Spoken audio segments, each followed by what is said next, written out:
Streaming bandwidth provided by worship channels. Live streaming made simple. Visit them online at worshipchannels.com. On today's Tech Help for Churches, blogging ideas.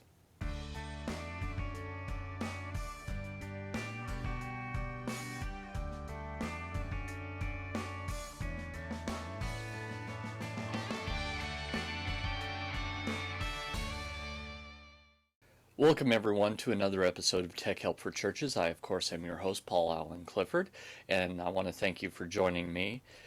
Hey, join the live conversation. Head over to churchtechcast.com to join the chat, which I have open right in front of me, or drop me a line, paul@trinitydigitalmedia.com, or give me a call, 1-877-763-3246. That's 1-877-POD-ECHO, and I will be sure to get back to you. By the way, this is a podcast, and it's available in iTunes. So if you would like to watch this podcast in iTunes, no problem whatsoever. I say watch, I mean listen. Head over, do a search for Tech Help for Churches, or Paul Allen Clifford. That's PAULALANCLIFFORD, and you should be able to find me. If you're already subscribed, do me a big favor. Just write one sentence about something you like about Tech Help for Churches and put a review up in the iTunes store. That would really help me get found. If you really want to go the extra mile, there is an audience survey. Go to bit.ly/survey CTC, all lowercase, and you can fill that out there. Thank you very much for those of you who've done it already. So let's get into our topic for today, blogging ideas. You might know, and I'll remind you if you don't, that I am a big fan of new content being added to a website. There are a lot of church websites out there that stay the same basically week in and week out. Worse than that are the websites that have a calendar that's never updated. So if you have a calendar and you don't update it, it's better not to have anything than to have it and have it be old. But a better way to do it is to have new content, because content drives traffic. It gives people an excuse to come back over and over again. So my pastor has a blog, PeteHeise.com. That's PETEHISE.com, if you'd like to take a look at what he does. Now, the very first idea that I have came from his blog, and that is on Mondays he writes a blog post about what was talked about in the message the previous week. Now, if he wasn't the one speaking, because we've got a teaching team, our recovery pastor sometimes speaks, our assistant pastor sometimes speaks, etc. So then they do guest posts. Still, weekly content drives traffic. Another thing he does is he gives us kind of an overview of big events in the life of our church from his perspective. One thing that I've learned from him is that leaders have different eyes to the room, to what's going on, than regular people. So it might be worth it to provide some perspective. Say what you saw. Now, I of course mean the meaning behind the things you noticed, not literally what you saw. But that would be another great blog post. What I saw at our yearly outreach event. What I saw at the kids camp that we just had this past summer. What I saw at Vacation Bible School. That kind of thing. Those are all things that might be helpful to you and to your congregation. Another thing that is very popular on the internet are numbered lists. Now, you would think that it's so obvious that no one would want to read them, but I think there's something about knowing the finite number of items and being able to skip over ones that don't pertain to you that are really great. So you could have 7 things that were great about this last summer, or 6 challenges we need to overcome for the fall, or 3 reasons you really ought to tithe. So make some numbered lists, and for each list, make the number bold so that people can skim, and then put the explanation in just regular text underneath it. I think you'll find that you get a lot of traffic that way.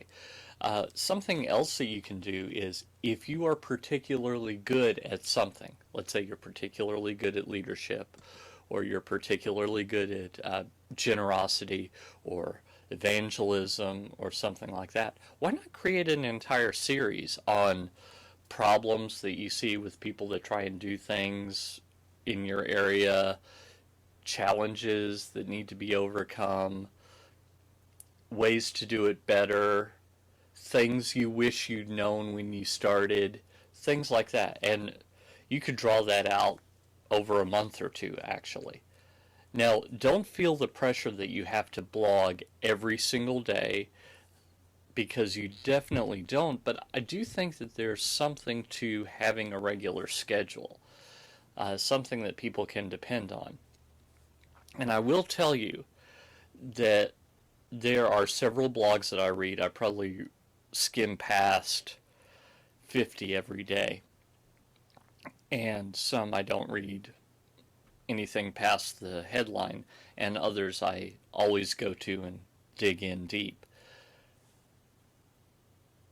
I've noticed that there are blogs that have 2 or 3 posts a day.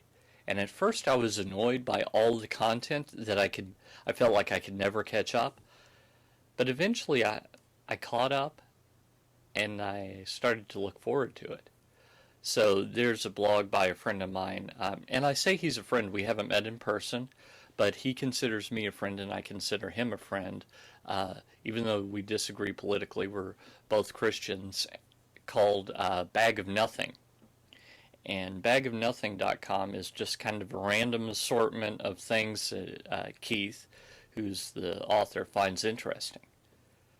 At first I found it annoying just how many blog entries there were on it. But once I got used to it, I was amazed how much I look forward to it. Even when we disagree, I guess it's kind of, the more I find out about them, the more I feel like we're friends. And even when you disagree with your friends, you still like your friends. So I guess that's part of it. So while once a week or twice a week might be adequate to keep people engaged in your church's website or your pastor's blog, more isn't necessarily a bad thing. Now, I don't want you to just go, I'm going to spit out a paragraph here or a paragraph there necessarily, unless you found an interesting link and you want to provide some context to go with that link. That would be different. But I want you to just go through all that and think about other things that you can blog on. Maybe draw other people into it. If it's not the senior pastor at your church, what about the music minister or worship pastor talking about favorite songs or spiritual lessons they're learning, that kind of thing. The children's pastor could talk about, and all these are similar to ideas I've had for podcasts, but a children's pastor could absolutely provide parenting tips. My sister is the preschool minister at my home church, and she could provide just little tips and tricks she's learning as a new parent. She just had my first nephew. I'm so excited. He's so cute. So she could provide little things that she's learning, and even though she's not a parent who's been a parent for 20 years, that would be helpful to those coming behind her. And it might also spark conversations between those who have already come before her. So you see how there's just a ton of topics. One thing that you might want to do is get out a piece of paper and write down along the left-hand side of it the whole alphabet, A through Z, and try and come up with 26 different ideas. Come up with an idea that starts with each letter of the alphabet, and with those 26 ideas, spend the rest of your time blogging those ideas. I think you'll find that you can accomplish quite a lot if you just come up with a bunch of ideas. They don't all have to be good ideas, by the way. Sometimes the bad ideas lead to the good ideas, so put down every idea, even the ones that you would never do in a million years, because that one might go, you might say, well, I would never in a million years write this particular thing, but I'd write something kind of like it, and the kind of like it one is actually a good idea. So come up with as many ideas as you can and just write them. Give yourself a schedule, figure out how long it takes you to write, and just put out more content, because people are starving for entertainment. This is why tracks used to work. Before television, tracks used to work. Now we've got an unprecedented opportunity in that blogs from a Christian perspective might work in the way that tracks used to. So there are tons of people that just love to read blogs. They love all the new and unique content. Some of them just love to argue. That's fine. But what if you found all those people and you just did your best to interact with them? I think that's something that's very interesting as an idea. And it's a great way where you can go out and change eternity. Until next time, I'm Paul Allen Clifford with TrinityDigitalMedia.com.